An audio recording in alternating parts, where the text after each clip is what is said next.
Halo semuanya, jadi hari ini aku mau membahas tentang mengapa perlawanan terhadap kolonial barat mudah dipatahkan oleh penjajah.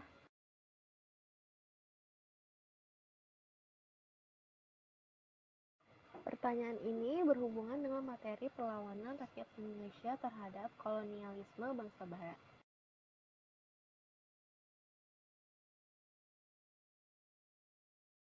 Ciri-ciri perlawanan sebelum abad ke-20. Yang pertama yaitu kebijakan penjajah Eropa yang diskriminatif dan eksploitatif terhadap bangsa Indonesia menimbulkan keinginan bangsa Indonesia untuk membebaskan diri dari penjajahan bangsa asing.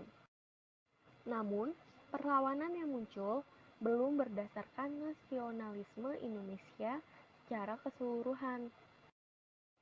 Perlawanan yang muncul masih bersifat kedaerahan sehingga mudah dikalahkan oleh penjajah asing. Yang kedua, ciri-ciri perlawanan bangsa Indonesia sebelum abad ke-20 adalah sebagai berikut. Yang pertama, perlawanannya bersifat lokal. Terjadi di daerah-daerah tanpa adanya koordinasi antar daerah.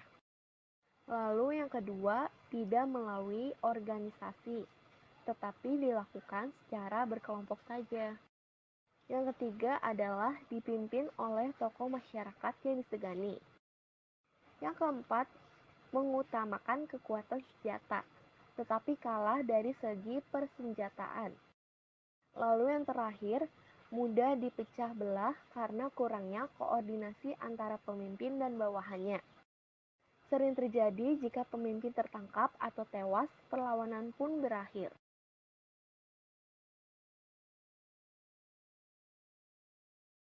Contohnya seperti bagaimana ya?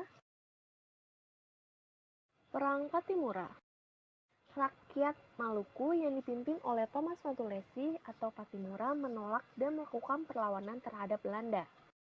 Pertempuran sengit terjadi di benteng Lusede Saparua. Belanda mengerahkan pasukan secara besar-besaran, lalu rakyat Maluku terdesak. Perlawanan rakyat Maluku melemah akibat tertangkapnya Patimura dan Martha Christina Tiaahu. Lalu kemudian ada perang di Ponorogo. Perlawanan ini dipimpin oleh Pangeran Diponegoro yang didukung pihak istana, kaum ulama, dan rakyat Yogyakarta. Perang ini terjadi karena Belanda memasang patok-patok jalan yang melalui makam leluhur Pangeran Diponegoro. Perang ini terjadi tahun 1825 sampai 1830.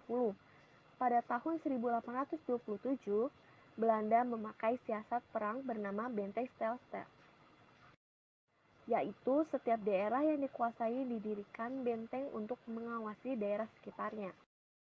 Antara satu benteng dan benteng lainnya dihubungkan pasukan gerak cepat, sehingga ruang gerak pasukan Diponegoro dipersempit. Benteng Stelsel belum mampu mematahkan serangan pasukan Diponegoro. Belanda akhirnya menggunakan tipu muslihat dengan cara mengajak berunding Pangeran Diponegoro. Padahal sebenarnya itu berupa penangkapan. Setelah penangkapan, gerak pasukan Diponegoro mulai melemah. Belanda dapat memenangkan perang tersebut, namun dengan kerugian yang besar karena perang tersebut menguras biaya dan tenaga yang banyak. Perang Aceh. Perang Aceh dilatar belakangi Traktat Sumatera tahun 1871 yang menyebutkan bahwa Belanda bebas meluaskan wilayah di Sumatera, termasuk Aceh. Hal ini ditentang oleh Teuku Cikditiro, Cut Mutia, Teuku Umar, Cut Nyadien, dan Panglima Polim. Belanda mendapatkan perlawanan sengit dari rakyat Aceh.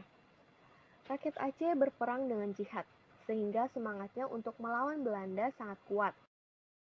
Untuk menghadapinya, Belanda mengutus Noukhoroj untuk meneliti budaya dan karakter rakyat Aceh. Ia menyarankan agar pemerintah Belanda menggempur pertahanan Aceh bertubi-tubi, agar mental rakyat semakin terkikis dan memecah belah rakyat Aceh menjadi beberapa kelompok. Perlawanan rakyat Batak. Perlawanan rakyat Batak dipimpin oleh Sisinga Mangaraja XII. Latar belakang perlawanan ini adalah bangsa Belanda berusaha menguasai seluruh tanah Batak dan disertai dengan penyebaran agama Kristen.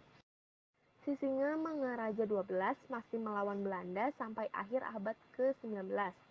Namun, gerak pasukan Sisingamangaraja XII semakin menyempit. Pada akhirnya, Sisingamangaraja XII wafat ditembak Serdadu Marses dan Belanda menguasai tanah Batak. Perang Jagaraga Bali. Perang ini terjadi akibat protes Belanda terhadap hak tawan karang, yaitu aturan yang memberikan hak kepada kerajaan-kerajaan Bali untuk merampas kapal asing beserta muatannya yang terdampar di Bali. Protes ini tidak membuat Bali menghapuskan hak tawan karang, sehingga perang puputan habis-habisan antara kerajaan-kerajaan Bali yang dipimpin I Gusti Ketut Jelantik dengan Belanda terjadi. Belanda berhasil menguasai Bali karena kekuatan militer yang lebih unggul. Kesimpulannya adalah penyebab perlawanan bangsa Indonesia sebelum abad ke-20 belum berhasil. Yang pertama bersifat sporadis atau masih tersebar. Kemudian yang kedua mudah diadu domba.